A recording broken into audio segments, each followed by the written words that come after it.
वीरभद्र।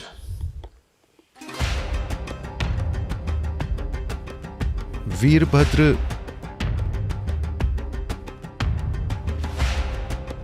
शिव का एक छोटा सा हिस्सा है। शिव हिंसा। शिव खुद हिंसा नहीं करना चाहते थे,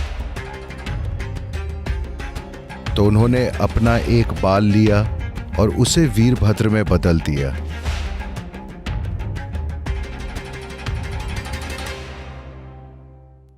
शिव के जीवन में एक ऐसी स्थिति पैदा हुई थी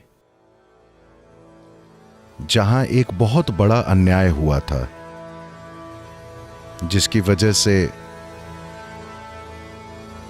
उनकी पत्नी सती उसका शिकार हुई और उन्होंने खुद को जला लिया था। जब शिव ने यह सुना तो वे कुछ करना चाहते थे, पर उनके कुछ हिस्से इतने शांत थे कि उनका सिस्टम युद्ध के लिए तैयार नहीं था। तो उन्होंने अपना एक बाल निकाला और उससे वीरभद्र को पैदा किया। वीर यानी बहादुर या साहसी। वीर शब्द असल में वीर्य शब्द से बना है।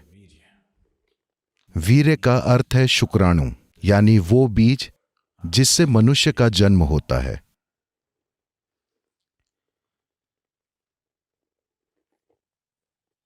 ये दोनों पहलू आपस में जुड़े हुए हैं, यानी शिव के जीवन का महत्वपूर्ण पहलू यह है कि उन्होंने कभी अपना शुक्राणु नहीं गिराया। तो इसका महत्व बस यही है कि शरीर की बुनियादी जीवन ऊर्जा को शारीरिक रूप से बिखेरने और बच्चे पैदा करने के बजाय उन्होंने उसी ऊर्जा का इस्तेमाल चेतना के शिखर पर पहुंचने के लिए किया। उनकी ऊर्जा सिर के ऊपर से बिखरती है। किसी भी योगी को तब तक योगी नहीं कहा जा सकता जब तक कि वे अपने सिर के ऊपर से ऊर्जा नहीं छलकाते। तो वीरभद्र सिर्फ एक बाल थे, सिर्फ एक बाल, और उन्होंने ऐसी तबाही मचाई कि अकेले ही उन्होंने उस राजा की पूरी सेना को खत्म कर दिया जिसने ये अन्याय किया था।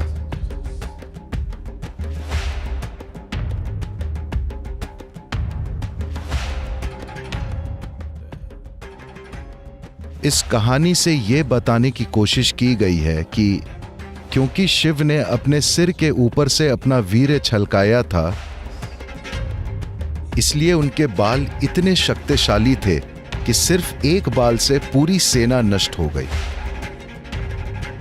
और एक बार